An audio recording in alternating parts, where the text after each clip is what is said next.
can stop me now.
Tournament start. Thanks for 26 months, sucker.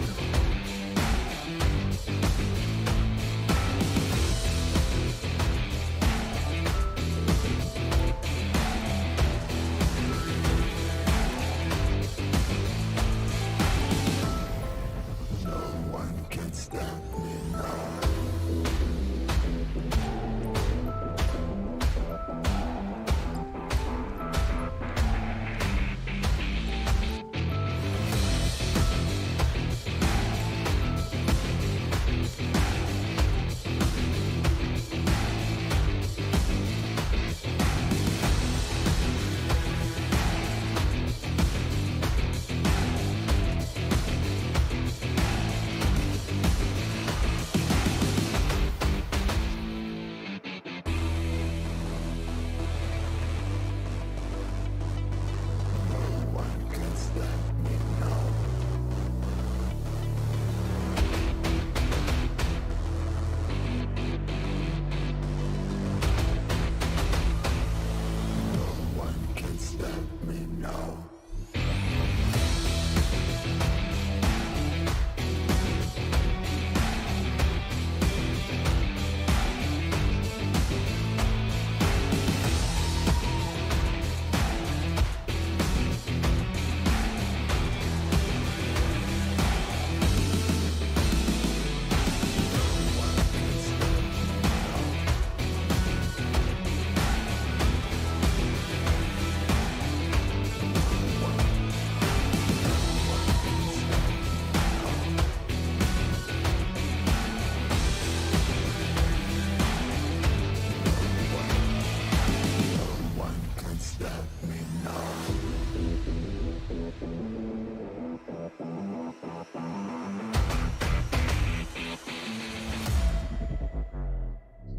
No one can stop me now.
stop me now.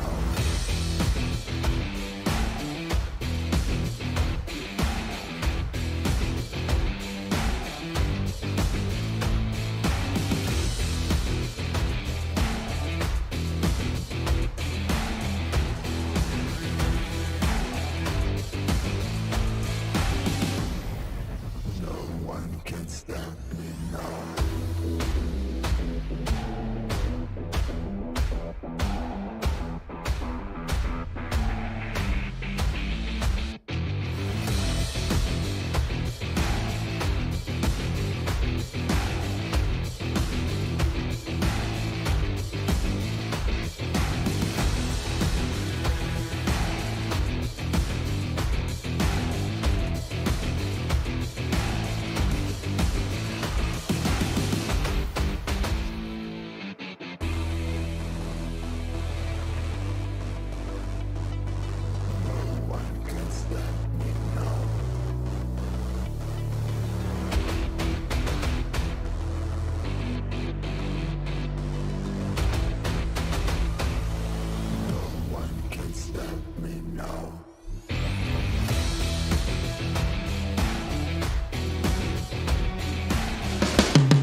In the past 5 years, we have witnessed the birth of countless excellent teams and players in all 5 major regions. They are still remembered by us to this day. At the same time, we also remember our fans who loved us from the very beginning. On the occasion of this 5th anniversary, let's turn back the clock to the starting point of PUBG Mobile Esports, the Southeast Asia region, where all the stories began. As the first world-class event, PUBG Mobile Star Challenge gathered professional players from all over the world. With continuous development, the 2019 PUBG Mobile Club Open Global Finals is undoubtedly the most exciting event. 2019 Fall Split Global Finals, ladies and gentlemen, give yourself a round of applause! Among the countless rising stars, one shined particularly bright. Bigatron Red Aliens, a team from Indonesia, Bigatron Red Aliens just got first place in the PMCO Southeast Asia Fall Championship, earning the chance to compete in the PMCO Global Finals in Malaysia. In the subsequent prelim stage, intense competition kicked off immediately. And finally, they advanced to the Grand Finals in second place. BTR demonstrated impeccable strength in the competition. By the end, BTR was leading the lobby by a significant 106 points, bringing the first ever championship title to the SEA region.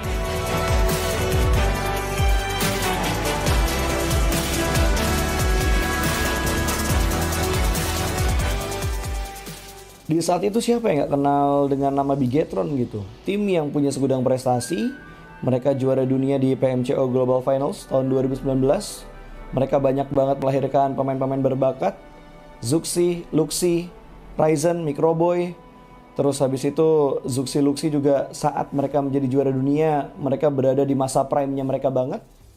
PUBG Mobile Esports always strives to develop and grow year after year. That's why we made sure to continue the support and build the SEA region.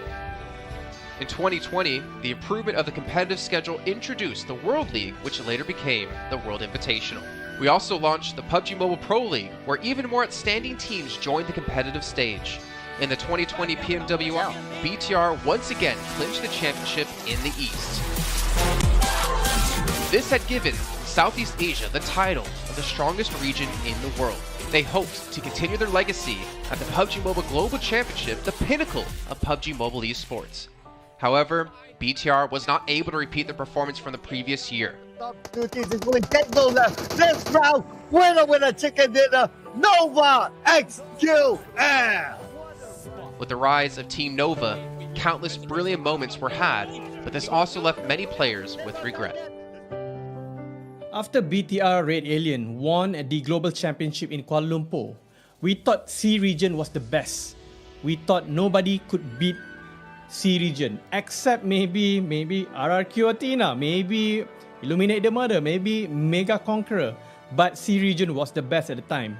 And we get to the league. We heard of a team called Nova. We thought maybe this team is not that good. On the contrary, they owned all the teams. They were very good. Let's move forward to the year 2021. With continuous efforts, more teams and players joined the Pro League. For example, Xavier, who placed third in the 2020 PMWI East League, also secured second place in the PMGC East League. FaZe Clan also made their debut on the world stage. Có thể nói 2021 là năm thành công nhất của Dingo Xavier trên đấu trường quốc tế, khẳng định vị thế và tên tuổi của Việt Nam vô cùng mạnh mẽ. Còn với FaZe Clan, đây là năm đầu tiên họ đặt chân đến với giải đấu cao cấp nhất của PUBG Mobile, nhưng lại khiến tất cả những đối thủ khác đều phải dè chừng và e ngại. Undoubtedly, the year 2022 has brought the greatest changes to the SEA region. Vampire Esports emerged, dominating 2022 PMWI, winning both the main and after-party tournaments, while also setting records for most chicken dinners, most eliminations, and more. They were not only facing competitors from the SEA region, but from all over the world. Everyone was talking about VPE and wondering if they could maintain their performance at the Global Championship or if it was just a stroke of good luck. On the last day of the 2022 PMGC Grand Finals, VPE won 3 chicken dinners alone, moving from the bottom of the table to 6th place, achieving the best result for the SEA region. They pulled off another miracle, but sadly, it was not enough to win it all.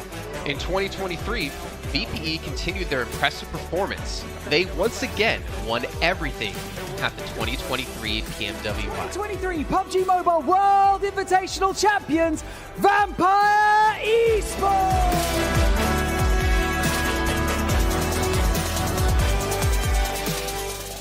ก็ย้อนกลับไปในปีที่แล้วนะครับเอาจริงก็ผมมองว่าน่าจะโอ้โหไม่มีใครที่จะมองว่าทางฝั่งตัวแวมไพร์จะซักเซสได้ถึงขนาดนั้นนะครับเพราะยุคนั้นเหมือนทุกคนจะโฟกัสไปทางฝั่งตัวอินฟินแล้วก็เฟซแคทที่มีแบบว่าผู้เล่นดังๆนะครับแล้วก็ถ้าจำมันได้เหมือน PMGC ปีล่าสุดมากินไก่แบบเบิ้ลติดๆกันในวันสุดท้ายเหมือน เอาจริงน้องๆก็เคยบอกเลยว่าเฮ้ยเราเครียดกันไปหรือเปล่ามาเป็นตัวเองดีกว่าเล่นแบบปล่อยจอยเล่นแบบจอยๆเลยสุดท้าย3 จะติดจบอันดับ 6 ของโลกซะอย่างนั้นนี่เลยครับแวมไพร์สปอร์ตเหลือเชื่อจัด But don't forget, Alter Ego, an Indonesian team, showed a very strong performance by winning the Super League twice.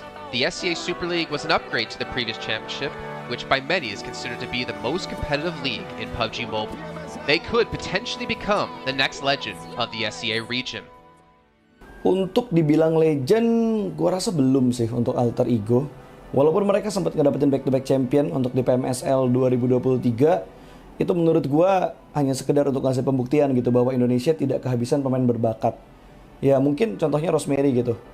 Datangnya dia ke Alter Ego tuh bener-bener jadi ujung tombak untuk Alter Ego. Dan gak berhenti di Rosemary. Masih ada Alpha juga yang didatangkan oleh Alter Ego untuk mengisi kekosongan atau kekurangan dari Alter Ego. Dan gue rasa PMGC 2023 ini akan menjadi ajang Global Championship pertama gitu. Untuk Rosemary dan juga si Alpha. Jadi wajib banget kita nantikan performnya mereka di PMGC 2023. Dan please di notes pastikan tonton Alter Ego sampai akhir. Of course, there are many more teams we haven't mentioned, but these teams will all take part in the 2023 PUBG Mobile Global Championship. So what do you think? Who will be the ultimate winner in this year's PMGC? Will they be from SCA? Well, there's only one way to find out. Greetings, PUBG Mobile players! The long-awaited Frost Festival is about to commence. In the new version 2.9, we'll be introducing battles filled with a frosty atmosphere. Snow Battle is coming to town. Furthermore, you'll also get to experience updates to World of Wonder and Classic Mode. So let's dive right into it. In the Frost Festival, we'll be bringing you a series of snow-themed content, including a new Snowy Village-themed area, fun interactions with snow pals, and snow-themed items for more gaming fun and excitement. When miraculous December comes, the frosty world will undergo some magical changes. Stay tuned for updates. Don't miss out. First, let's take a look at the new themed area, Snowy Village. The village covers a wide area of 280 by 150 and has loads of supplies. It's located near Stalber in Erringel, Iceborg in Livik, and Goroka in Vikendi. In addition to the buildings on the ground, the underground area of the Lucky Ice Tower is also worth exploring. Make use of the 2-story layout to experience a completely new battle experience. Sound the bell in the Lucky Ice Tower, and you can even summon rewards. Additionally, the village also has a snow rail, which can help you quickly move around and gather supplies. It allows you to navigate flexibly between different areas of the village and also swiftly relocate to advantageous positions during battles for your team to counterattack more effectively. Of course, you should always remain vigilant to avoid becoming the target of an ambush. What's more, the village also features a special 2-seat vehicle, the Reindeer. It's also a great choice for transportation as it allows you to swiftly move all over the map.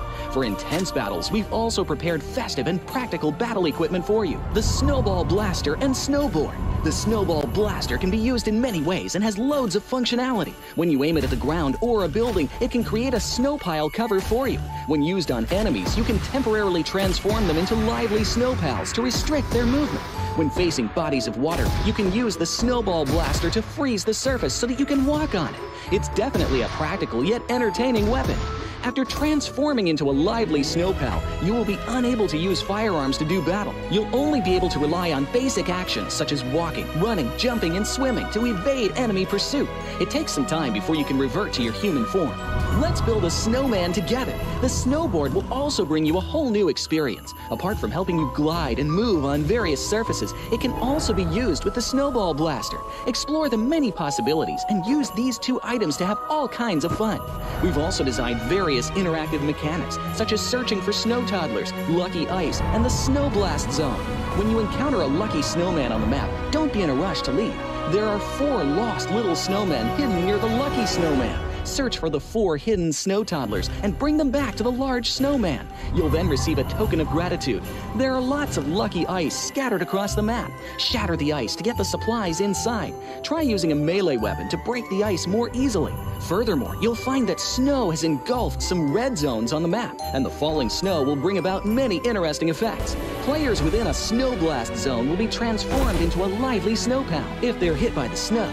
If the snow lands on the ground, a snow pile cover will be created. In this World of Wonder update, we'll be introducing a brand new transformation skill gameplay and a catch me hide and seek gameplay for you to enjoy the transformation skills to the fullest. Of course, you can also use this skill to create more interesting creations. We've also added a Snowy Village map template to celebrate the Frost Festival with creators. Additionally, we've also made some updates and improvements to gameplay devices, game parameter settings, and the editor. For more details, please follow the official PUBG mobile community. We'll continue introducing the latest WoW content to everyone. As for Classic Mode, we've also made some improvements to vehicles, firearms, creation mode, emotes, settings, and more. First, we've enhanced the designated marksman rifles. Some DMRs can be equipped with the full auto mod to fire in full auto. We've also improved the attributes and handling of some vehicles to enhance your driving experience. We've also added a new garage mechanic. From now on, you can choose your dream ride during matches. Meanwhile, we've also added a custom SFX adjustment feature. You can adjust the volume of some sound effects to whatever best suits you. As for creation mode, we'll be introducing some quick view features for watching the victory dance and fireworks displays and the new Frozen Kingdom themed performance in order to provide players with more possibilities for creative content. Furthermore, we've expanded the emote backpack. Now you can equip more emotes before entering the battleground. That's a wrap for the main content in this new version. In addition, new content will be added to the popularity battle event, Metro Royale, and season rewards. For more details, follow our official PUBG mobile community. Snow Battle is coming to town. Winner, winner, chicken dinner. In 2020, while the eyes of most PUBG Mobile viewers were focused on Southeast Asia as well as other regions, there was one region in particular that went under the radar, the 2020 EMEA League. Numerous teams from different regions were fighting for a spot in the 2020 PMGC. Among them, the teams from the EU region were the most dazzling. Kanina Power, which had previously won 3rd place in the 2020 PMWL West League, managed to break through and eventually won 6th place in the 2020 PMGC. Class Dilge Athletics from Turkey also successfully took 8th place. For the entire EU region, this was a great start, and in the future, the EU region would grow into an even stronger region. The EU region seems to have endless potential. They always have a number of astonishingly talented newcomers. In the 2021 PMWI, in addition to the veteran team Kanina Power taking 2nd place, the newly reorganized team in 2021, Nextria, Xenox in the smokes, the solo by themselves, surprisingly won 3rd place. The EU region seems to just have endless potential. There's always a number of astonishingly talented newcomers coming up through the ranks, developing their skills, and in 2021 at the PMWI, you had some of the veterans there for sure. Kanina Power taking 2nd place, an incredible performance coming through from them to get that 2nd place. But not only that, you had the reorganized team for Nextria in 2021 who won PMPL Turkey. They came 1st in their region and then were invited on the back of that to the PMWI West to take 3rd place. So these new talents working as this new roster at the time, a phenomenal resurgence there, and there's so much more left in the pipeline, I'm sure, for this region. I'm really excited for what the future has, and I can't wait to see what they've got. In the 2021 PMGC, teams from around the world gathered once again. First of all, worth mentioning is that among all the participating countries in the grand finals, Turkey had the most with 3. Among them, teams like S2G and Nextria finished 4th and 6th respectively. This was a massive achievement. The efforts of the EU region are constantly bearing fruit. Now they just needed an opportunity. 2021 yılında Dünya Şampiyonası istediğimiz gibi başlamıştı. Çünkü West aşamasında 3 takımımızı birden ilk 6'ya sokmayı başardık ve büyük finallere 3 takımımızı göndermiştik. S2G 4. olarak buraya katılma hakkı kazanmıştı ve kadrosunda Rip7, Timber, Kalse, Sylas gibi isimler vardı. Büyük finallerde ne yapacağını çok fazla kestiremiyorduk temsilcilerimizin, çünkü dünyadaki takımların iyi performansları söz konusuydu. Büyük finallerde temsilcimiz S2G 4. olmayı başardı, Nexia 6. olmayı başardı. Maalesef Fenerbahçe ilk 8'in dışarısında kalmıştı. Ama bu takımın ileride çok iyi şeyler vaat ettiği konusunda herkes hemfikirdi. Next, let's go directly to the 2022 PMGC. At a time when everyone was focusing on whether Nova could win 3 consecutive championships, a team that was not originally a favorite to win was about to become the focus on the stage. S2G performed consistently in the first 2 days of competition, always maintaining a position at the top of the leaderboard. And on the final day, S2G changed its conservative tactical strategy and sought to gain more elimination points in the last few rounds. And in the last round, S2G secured the championship with 15 elimination points. Champion of 2022, it is S2G! They finally broke through and made history for the EU region. 2022 Dünya Şampiyonası bizi büyük zaferler getirdi. Tabii ki Dünya Şampiyonası başlamadan önce bu zaferlerin geleceği konusunda çok bir fikrimiz yoktu. S2G kadrosunda bazı değişiklikler yapmıştı. Takıma yeni katılan oyuncular vardı. Özellikle Reis ile birlikte takımın form seviyesi gerçekten çok yüksekti. 2022 Dünya Şampiyonası finallerine 2 takım göndermeyi başarmıştık. Bir tanesi S2G, bir tanesi Fireflux. Maalesef 2 takımımızın kaderleri birazcık farklı oldu. İlk günden itibaren S2G sürekli olarak zirveyi kovalarken Fireflux için işler iyi gitmemişti. 3. gün geldiğinde S2G güzel maçlar geçirdi ve şampiyonluğu Türkiye'ye getirmeyi başardı. Bu Türkiye e-spor tarihindeki en unutulmaz başarıydı. This year, the EU region has continuously produced even more strong teams. First of all, G Gladiators won first place at the 2023 PUBG Mobile Pro League Spring Regional Championships and third place in the 2023 PMWI. Veteran teams like Nexria and Canada Power have been performing better and better this year and successfully qualified for the 2023 PMGC. Subsequently, hot recent teams like Mad Bulls, BRA Esports, Major Pride, Elise Esports, Demorte, among others from EU, have also successfully gotten a spot in PMGC. They all look forward to continuing the success of the EU region in 2023. There are many questions surrounding PMGC. Will S2G successfully defend their championship? Will another EU team lift the trophy? Could it even be a team unexpected to win it all? Let's witness it together in Turkey.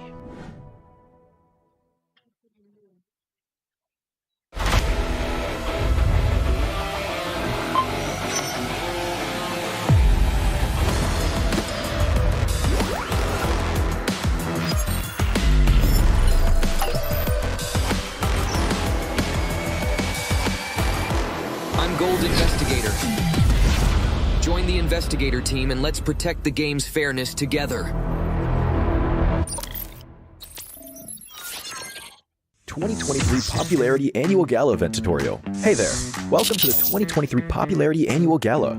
We've introduced a brand new competition and upgraded rewards. You will have to go through 10 rounds of 1v1 matches and compete to become the first ever PUBG Mobile Popularity Annual Gala champion.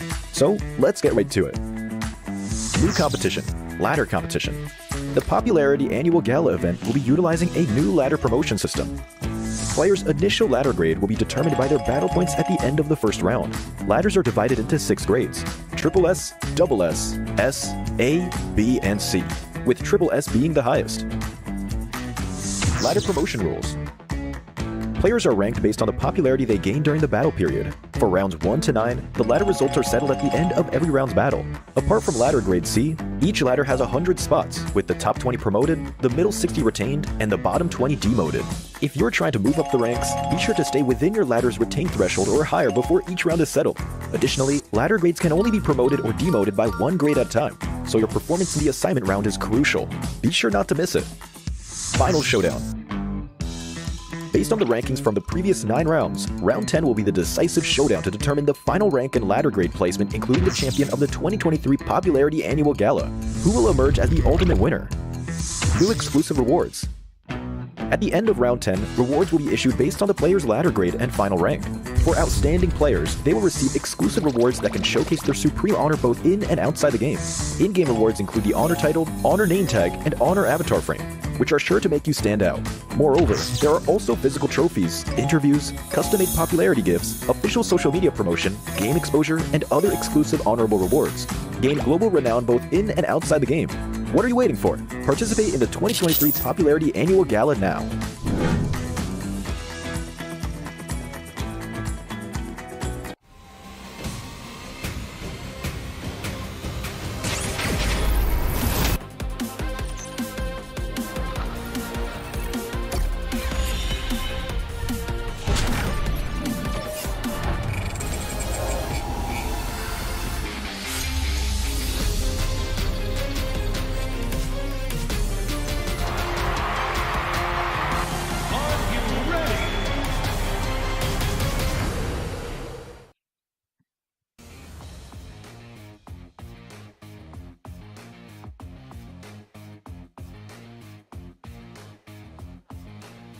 Welcome back to the PMGC 2023, and this is going to be the last chance stage here.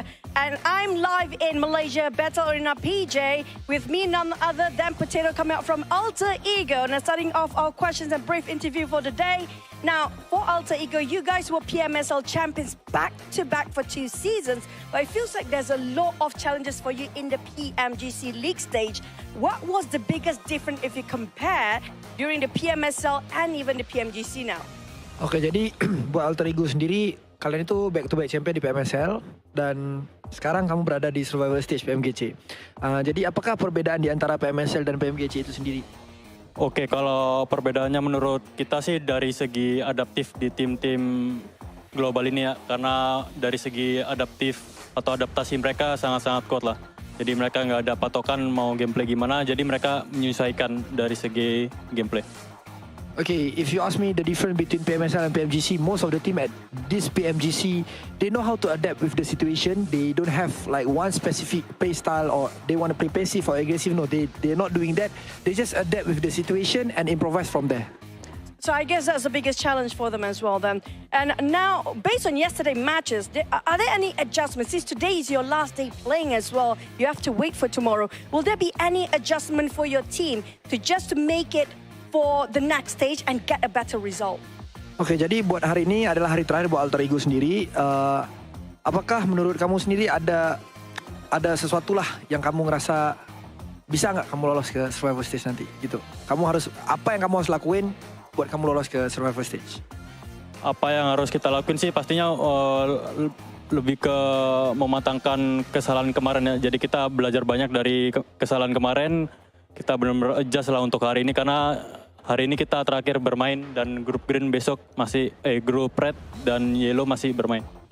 Okay, so for me from Alter Ego, we want to do our best. We already touch up our mistake. We already learn from the past, and yes, of course, today group green and versus red. But then red is gonna play in tomorrow, so I think we're gonna perform really well so that group red is not gonna qualify easily to the last chance.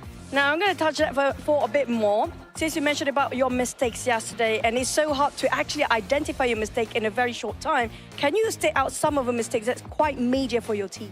Ya, kamu ngomong-ngomong, kamu ada ngomong tentang permasalahan yang terjadi lah, mistake-mistake yang terjadi. Bisa nggak kamu cerita sedikit aja, apa salah satu contoh mistake-mistake yang terjadi di kemarin hari? Mistake yang kemarin terjadi sih kita belum expect sama keisengan Semnan ya. Jadi benar-benar dari semua map kita benar-benar deket sama dia dan lumayan mengganggu gameplay kita lah. So the things that I don't expect is the playstyle from Sem9. So that's the mistake that we learned back then is because of our drop spot in every map is quite near with Sem9, and yeah, we don't expect these things gonna happen, and yes, they give us so much trouble. I mean, that's the unexpected to be happening on the global stage, definitely now. You mentioned about Sem9. Are they one of your greatest threat when it comes to this stage, or will there be somebody else so far? Kamu ngomong Sem9 nih, kamu mention Sem9. Apakah Sem9 itu salah satu tim yang kamu ngerasa PR terbesar kamu, ataupun ada tim-tim yang lain? Enggak sih. Karena emang kemarin iseng aja, kita nggak expect dia bakalan main se-iseng itu. Okay. So basically, it's not really Sem9 is our biggest threat, but then we just don't expect they're gonna play like that. Okay, so we might have more surprises for today, by the way. With tight points among the teams, and you still have a great chance to make it to the last chance stage. What's your focus to improve your rankings since today is your last day? And what do you think is the most important outcome for today's games? Oke, jadi kalau kita lihat dari point system, poin kalian itu tidaklah terlalu jauh untuk kamu lolos ke ke last chance. Jadi, apakah fokus terbesar yang kamu mau fokusin hari ini supaya kamu bisa lolos ke last chance? Kita lebih ngemaksimalin tiap game sih. Jadi, kalau tiap game kita mendapatkan hasil yang bagus, poin juga bakalan ikutan bagus juga. Jadi, kita fokus game per game. Okay, so basically we're gonna focus on each game. We're gonna focus on our first game first. It's because of I believe if we focus on each game, the point will come afterward. So we're just gonna do our best in every single map so that we're gonna maximize our point. I agree. It's one step at a time, one thing at a time as well. But we're done here on Stage Live. We're going to toss it back to the casters. Good luck, all the best for all the teams out there competing, especially when it comes to Green Group. Today will be the last day performing, and the next day they have to just wait it out. We're just going to toss it back to the casters. Casters, take it away.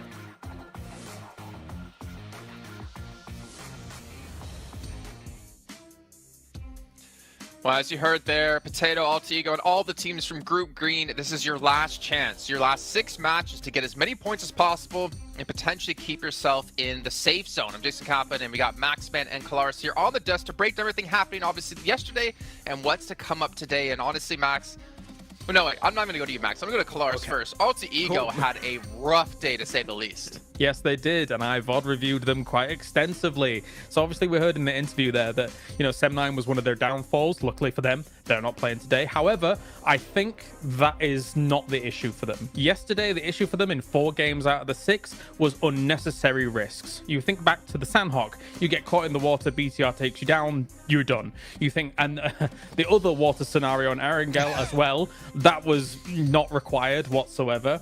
The first game on Erangel, where they're coming late to the circle, they're trying to go for a central spot. You're too late. Try and play edge instead. Again, another unnecessary risk.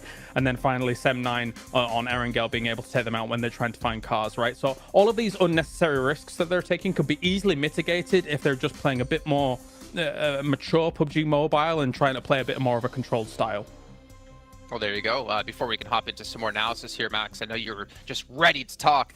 Got to remind you guys at home about the Infinix GT10 Pro official smartphone here at PMGC 2023. And while you're on your new lovely device, make sure you check out TikTok with the tag PMGC 2023 to find out some stuff behind the scenes, hopefully some interviews, hopefully anything for you guys to watch. And of course, if you do post about the event, make sure you use the hashtag as well. But Max, as you heard Kalaris break down Alter Ego, there's another team out there we really have to focus our attention on, a team who had a special invite into the group stage.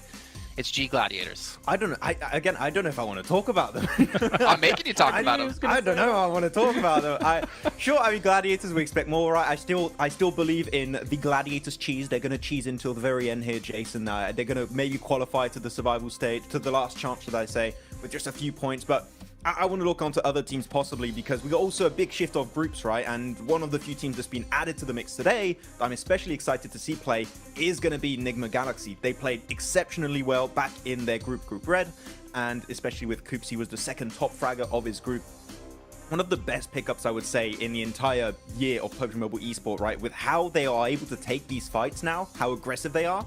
I'm especially interested to see how they're going to fight for their spot in Pachinki on Erangel against, I believe it's Deeg Xavier, how that really unfolds. But Nigma Galaxy has to be one of the teams that everyone is looking at to qualify for the grand finals, so they're a very big favorite for me here going in these matches. I'm hyped for them. I'm also hyped for Duxan as well, because South Korea, let's go. Here we are. Oh. They're awesome. They're awesome. And I mean, to be fair, they had a great start to their group initially, and they kind of fell off slowly as time went on. But I've said it multiple times, as South Korea constantly gets more and more days, more games on the board, they're great at assimilating information. All of their teams, all of the teams that qualify for PMGC. So I'm hoping for Duxan to prove big here again today. That was great analysis about Gladiators, by the way. I was going to say, well, that's great stuff to talk about, obviously, Nigma Galaxy and Duxan. But, Max, I really want to hammer home about Gladiators here. My attention, actually, are over towards potentially Inco Gaming, because, obviously, they've seen their brethren teams of Alpha 7, of Loops, of Influence Rage perform pretty well. I'm curious to see if they can rise up and be another Brazilian strong power team. But also, and Hyper, because the roster they ended up fielding in Group Red wasn't the roster they ended up fielding in Americas, or the team they ended up fielding in North America PMPL. I mean, to be fair, GFan on the roster was surprised to see them do so well in the group, considering GFan's kind of been out of the team for a while now. But they have, I guess, a lot of pressure coming their way from North America in general, considering they're our only representative. And I don't know. It's going to be tough, man. That's all I can say. I know that Zifan is watching a lot of, doing a lot of viewer parties, watching a lot of the different regions. So I think that might have helped out, actually, because he knows kind of what to expect in these matches against all these different teams, how they're going to rotate, and how these matches are going to be unfolding. So maybe that has been helping them out quite a bit. But it can't help you against the domination of Brazil right now, because Influence Rage are just running away with it. And As you said already, talking about Inco, Jason, they have already played at this stage. Nenebich in particular, one of my favorite players of the region that I would like to see them potentially climb up. But that would be too many Brazilian teams almost in the grand finals. They can't beat all of them. That's not possible. Or could it? I don't know. We'll see. Obviously, still a lot to come up down the way. But we can see a comparison here. Mad Bulls up against Enigma Galaxy, and Mad Bulls obviously struggling when it came to placement points, able to put up a ton of eliminations and obviously double chicken dinners as well. We could see just obviously the performance when it came to group stage quite different when it came to eliminations. For me, Enigma Galaxy, I do feel like they were the one surprise for me, especially out of Group Red, to not advance through to the grand final straight away. I mean, they just fell short of Morph by a few points here and there because Enigma Galaxy had a great start, and we know this team as a very formidable roster. I mean, I think a lot of people put a lot of stock in if Coops is gone, then if he's eliminated early, then maybe they don't have much legs to stand on, but I don't necessarily hugely agree with that. Of course, he is a force to be reckoned with, right? And somebody that is going to be sitting very strongly with him, as you can see here with the 43 eliminations. But this team still is able to play a macro game, even if Coops is gone. It's just that he is quite the powerhouse to speak of. I mean, thinking back to PMWI, Max, we did see Coops kind of be similar to Nomi, similar to Matic. He was kind of off by himself, but also the funny thing was he was the tip of the spear, it seemed, in most parts. He would be like the first one to cross the rows to get position for his team, but he'd be so confident and so successful to be able to do that it allowed Enigma Galaxy to kind of adapt their style quite a bit to how Coops can perform to his best. If you're Enigma Galaxy, you don't need an IGL. You just need to, Coops is engaged, we just follow Coops.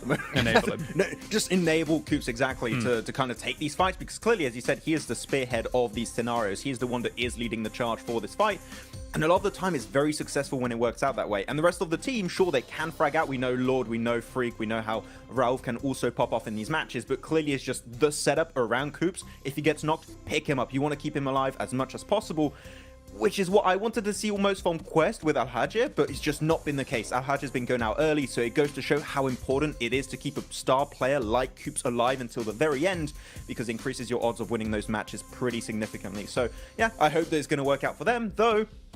If you're looking also on this graphic, Radio Seal, currently Reject, we had some great moments, right, Kalaris, in the group stage, but they've been a little bit invisible currently at the start of this tournament. There's still a bit of time for them to come back and hopefully qualify for the last chance, but Reject have not had the start I was expecting, and that might be also off the back of that long break between Group Green and now this point of the tournament. Honestly, I have a bit of a grim outlook for Group Green, in my opinion. We'll also take a look at some of the highlights, because, I mean, you've got 6 of their teams not able to make it happen yesterday, right? I think Alter Ego was the top out of those 6 teams with 22 points, and that's kind of why I focused on them a little bit in my VOD review from day to day, because I do feel like Alter Ego is the one that can try and get out of that rut that Group Green has put themselves in yesterday, because it is their last chance today. So much so that I do believe that Alter Ego will make some big changes coming in today. Like, for example, I think that they're going to go north on Sandhawk because N-Hyper goes down towards Camp Charlie, which was a backup drop since they moved away from that northwest island, for example. So we'll see if that actually pans out here today. But yeah, I think they've got a tall mountain to climb as Group Green today for the most part. I will say this, I'm 100% in agreement with you, Claris, but one thing we can't forget about is that the difference between 16th place and 8th place is 15 points. Now, obviously, if you're Melissa in the situation, that's over doubling your points, but it's not that big of a gap at the moment, so it's really going to come down to those potential 1, 2, 3 points. That means whether you're into the last chance or your unfortunate PMGC run will be done. So it's still extremely close, but yeah, it is kind of eye-opening, Max, as we look at Group Green just struggling down towards the bottom of the leaderboard. Yeah, actually, I got a few numbers right now. Group Yellow, on average, have 40.5 points. Group Green have 26.3. So there's a pretty significant disparity between the teams that are between these two groups. It is going to be a bit rough. There's room for them to, of course, catch up here, but as we know, for the survival stage, it's only 2 days. The team of Group Green only have 6 matches remaining to have an impact on the leaderboards. And after, I mean, Kalaris in esports, this is always the worst scenario to be in.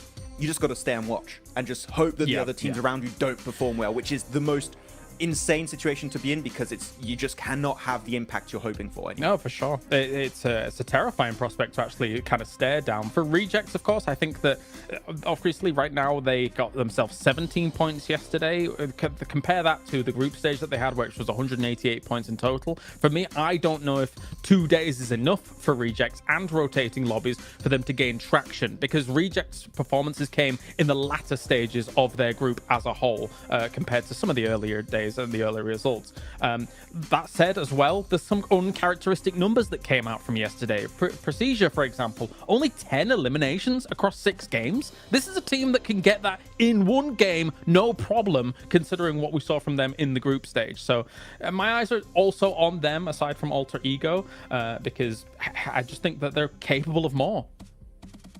100%. I completely agree, and unfortunately, just not seen out of them and the Twins. But you know what? Obviously, rotating groups. I think for me, as you kind of mentioned, right? Like we have rotating groups. It kind of doesn't favor some of the teams. But for me, PMGC is always about finding the best all-around team, because there's so many different kind of mini tournaments within tournaments, right? You have your group stage where you play out the same teams over the course of 3-4 days. Then you have this event where you have rotating groups. You have to be adaptive. Then you get to the grand finals where it's going to be a sprint, or I guess the last stage coming up in just 2 days, where it's really a sprint, right? With just 2 days of play. You got to be good all around, and we're going to find the team to be just that, hopefully, very, very soon. But one team I did want to focus on, just really quickly, because I want to throw this out there in case it happens. Influence Rage. You're so far in the lead, there should be no chance you're ever going to fall into the bottom 8. Do you start to hot drop on some teams' potential, start to kind of put yourself in rotational paths of some of the teams, well, obviously not them because they're not playing here, maybe Mad Bulls is a better case in the situation, to punish teams and prevent them from potentially qualifying? Because Influence Rage will come tomorrow, Mad Bulls is today. We always theorize this, and it pretty much never happens, right? But I want to see it! You want to see it, okay, but other teams going to take that risk? I'm not quite sure. You could do it if you want at the second half of the day. I think now is a bit early to do that. You're safe. You're not 100% safe, so just... Mad Bulls? You don't... I mean, for Influence Rage, I would just say, just play the half of the day, just chill, normal. Then if you want, and see how it happens. I think the earlier you do it, the more responsive teams are going to be to that, and they're going to adapt around you, potentially hot dropping them, right? So if you Influence Rage, Mad Bulls, BTR, maybe you want to take a bit more time before going for a play like that. I don't know who you'd want to pick out. Maybe Rejects, maybe also Gladiators right now could be a team to take down. I don't know, could be. I have a thought. I do think Mad Bulls is relatively safe. I mean, considering that I think that the performance will continue here throughout the day. I think if you were going to target anybody based on these two groups alone, I wouldn't even mind looking towards Procedure for on Erangel. If you think about their potential rotational paths from something like Yasnaya going up against kind of Rozhok, sometimes those can potentially clash from time to time, and Erangel is the most, as we all do our little things, please sir, I want to be next. You know, I think that could be a target. If they were going to do something, I don't know whether they will though. I'd even go on Alter Ego, to be honest. I think that would be a good team to take down. Maybe. They could be a threat. I mean, that's a good point. If you prevent people from hot dropping you when we get into the last chance stage, then it means your position's going to be a lot cleaner. You're limited in games. You have a better chance of qualifying through. But let's see what's going to break down as we're heading to our first match of the day with Sandhawk. Going to throw it over to our commentators, Jack and Blink, to take it away. Thank you, Jason. Oh, it's exciting already because I kind of like the way you can see we're all there in anticipation. It was cool. I like the way you kind of had, you know, we're in school blank. We want to get our opinions. Oh, in. yeah. Because even me and you were speculating, we're theory crafting. It's sick, man. This week's going to be so damn good. Like, the quality of games yesterday was great. If that carries on, I'm living for it, Blank. Yeah, I mean, we were having a little chat behind the scenes there. I mean, to be honest with you, there's a lot to talk about here. You know, you have some of these groups here that are now playing their last day. It's Group Green. This is their final day today before we head in towards tomorrow. Everyone gets 2 days of play between both the survival stage and that last chance. And some of the players, some of the teams in Group Green are in real danger right now. It's a stressful experience. U2 Alliance, they look happy, they look ready to go, they look very, very excited to get things on the road here. They had a pretty good upwards trend over in their group. Didn't start off so strong, but ended it quite significantly well. Obviously not getting in towards that direct invite stage, but yeah, for Group Green, things do get a little tough here. And you know, we were chatting about, like, you know, there's really only a couple of teams from Group Green that we actually thought were fairly decent towards the end of it, and it kind of felt like the group of death. But the more we look into it, the more we see there's actually some very, very good teams in some of these other groups that definitely deserve more praise. Absolutely. I think that's sort of the speculation that we had when we came to this agreement, you know, like looking back on it, in retrospect about the rose-tinted goggles or green-tinted goggles, really, the upper echelons of that group were absolute masterclass, right? Even Reject Tokyo couldn't be lumped in with that, with how well they were playing over that week. But since coming into this, well, hang on a minute, hold that thought. It seems like hot drops are happening, Blank. What's going on here? Straight into the action. Is that Mad Balls under pressure already? It is Inco versus Mad Balls here. And we saw this versus Mad Balls in the very first day of their group versus Falcons. They lost their hot drop, but they're used to it now. They're expecting something to go off. They've already found one knock off the bat here. Let's see if they can find any more, Jackie. How far can they go with this then? Fleek getting the reload off instantly, trying to assess the situation. Now, Mad Balls always feel like they were hit with pressure on Sanhok. Even back in regulation of Group Green, they were being tested for control.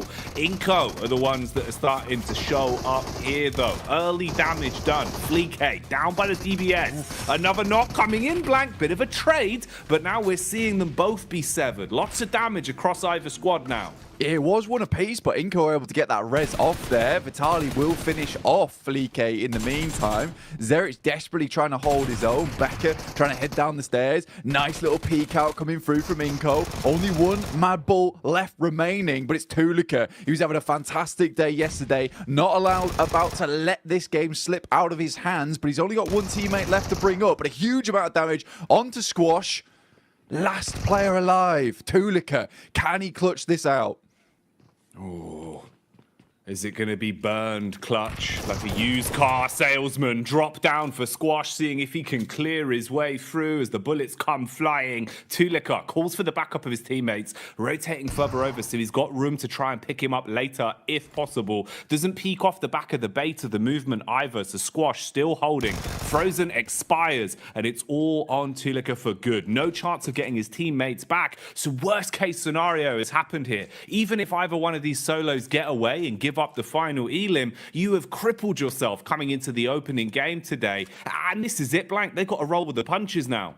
Yeah, Nima Galaxy also having a little peek in here with Ralph off in the distance alongside with his teammate. So this fight is not going to go well either way for both squads right now. Tulika is on the broadside, will be spotted almost immediately. This shotgun that Squash has found himself alongside with the SK-12 that he's currently holding on to, it is just stressful to deal with now for Tulika indeed. One shot will be enough to take him down unless he's at distance, but for the Mad Bulls, this is still sort of an important fight to win out on, right? You do not want to be losing your spot in Ruins. You don't want people to be feeling like you're an easy prey come towards that direct invite towards the PMGC, that global championship.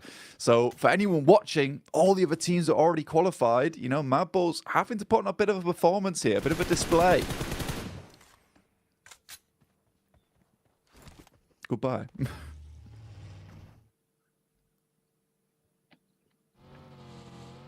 And with that, Tulika will move onwards. Ralph takes out the final player there from Inco.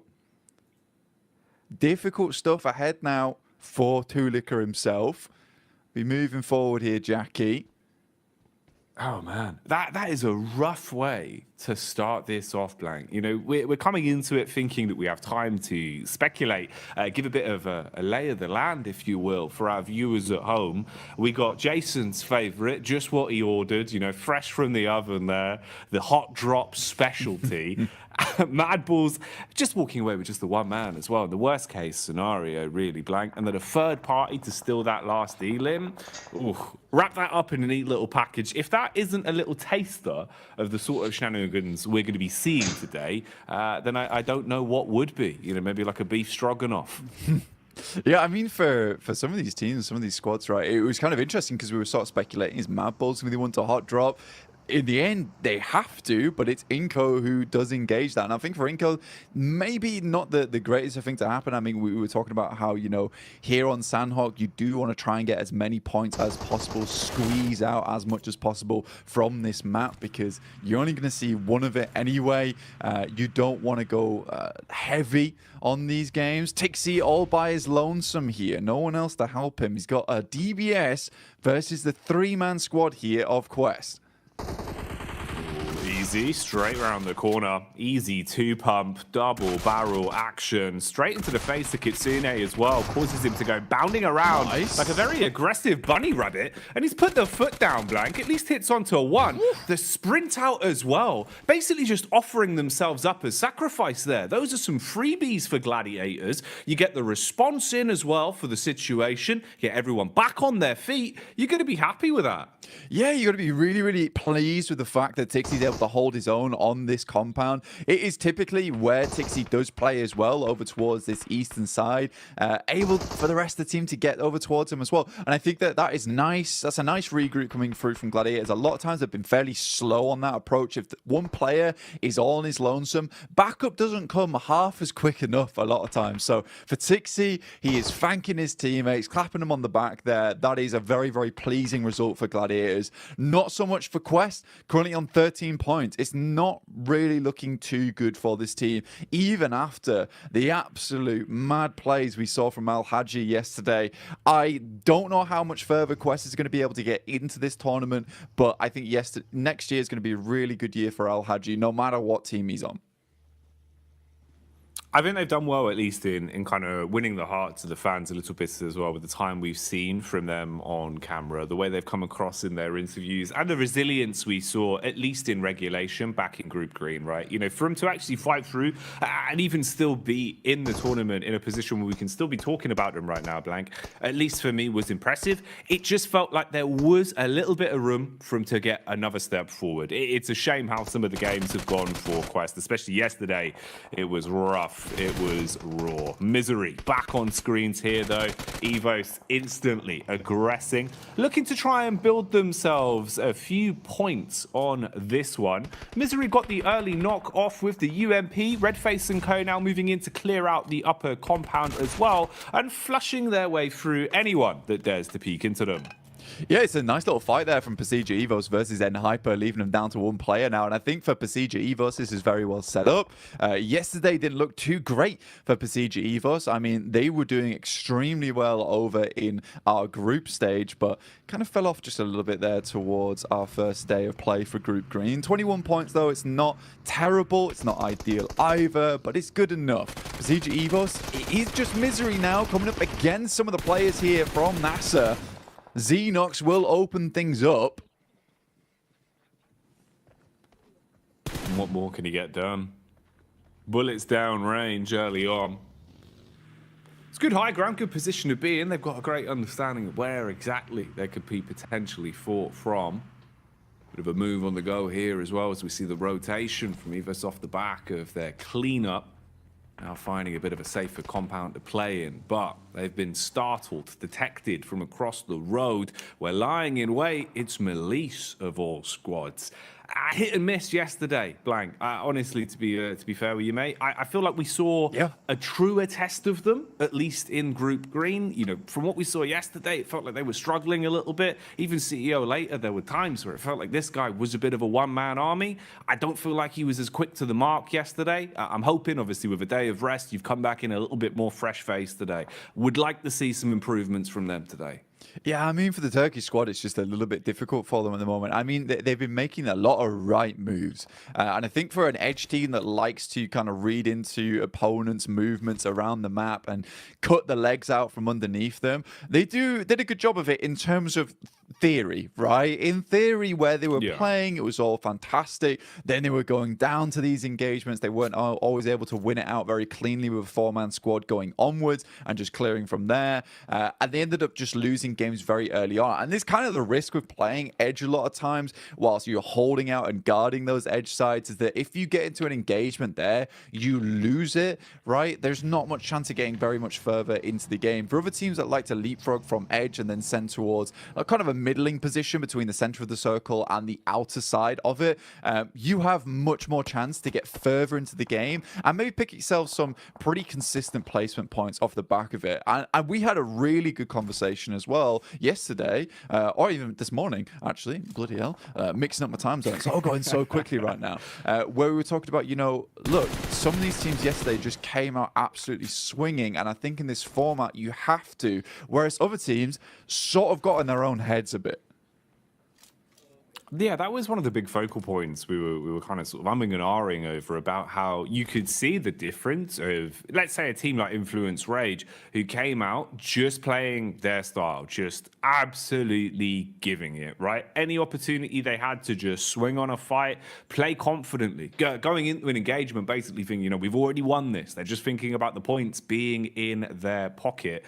You're going to have so much more of a better time of it than going into it giving so much respect to teams, overthinking these situations. And we've seen that change. A lot of our squads from Group Green, it feels like their play styles have kind of flip-flopped more so than anything compared to what we were seeing during that regular point. This is an interesting one, actually kind of ties into that. You can see here, Reject Tokyo at least getting a bit more confidence to fight and contest for center control. A little bit lucky there in terms of the draw of the circle, but it works out. You've got a compound, you're in a good spot, and they're going to be pleased with this, mate. They'll be chuffed with that blank, because when they had center control, when they felt comfortable early in a compound, this is where we saw some of the better games from Reject, because honestly, they're great on defense, good comms. It just felt like getting there was rough for them. They've been playing a lot of edge, and it hadn't been working out too well. I'd hope that would be a positive change. Bit of a fight potentially developing here as well. You've got the push up the hill. Focus is drawn from NASA towards the backside, but a few bullets whizzing on by. Room for a bit of a scrap here.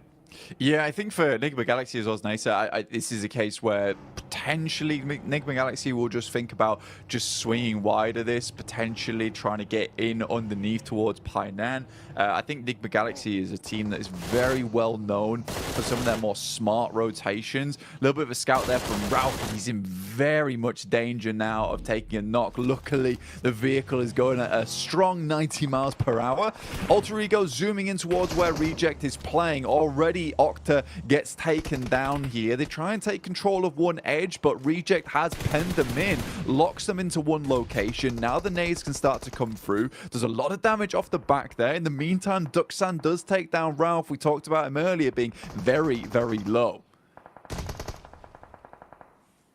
Pins pulled on the nades for Alter Ego, looking to see if maybe there's a way they can defend themselves with these bad boys. Problem is, they've already taken so much damage. Reject Tokyo setting themselves up. They're trying to reset in terms of the defense and readjust what positions they're playing from so they can support each other a little bit easier. There is nades in play as well. Reject Tokyo normally very good on lining up those double nades. That could be something to come back towards. For now, we'll see what's happening up on the hillside as well. There's been a bit of commotion here. Teams have been making their presence known, and that high ground control is going to be worth its weight in gold the longer this one goes on. So pressure being applied there. Rotation coming in as well. You've got Alliance on the move as they start to make their way over. Drop in the smoke so they've actually got some cover to work with. And you'd need it because Melissa are close by and they're eagle-eyed, Blank. They've got eyes like a hawk. Yeah, for Yudu, this is probably one of the toughest rotates currently happening on around the map, where they're sort of locked in between DX as well as Malise Esports, and DX has a fantastic control of his high ground. Something we saw a lot from them yesterday is identifying some very strong positions on the map, but also being really good at holding them down. Not necessarily always in compounds, just in certain areas of the map where they have that high ground control. They can play around a little bit of hard cover and go from there. Circle moves very hard towards that north side. Now, that is a little bit of grace given towards MB Esports. They can use that to their advantage. You do Alliance, they take a knock in Flax, and a quick heal goes over towards Fatar there. So very, very immediate response from Yudu Alliance, but I don't think it's going to be enough here. I think they're just caught on with the worst end of the stick out of the lobby. Probably the only team that's going to suffer in the next minute or so, I would say.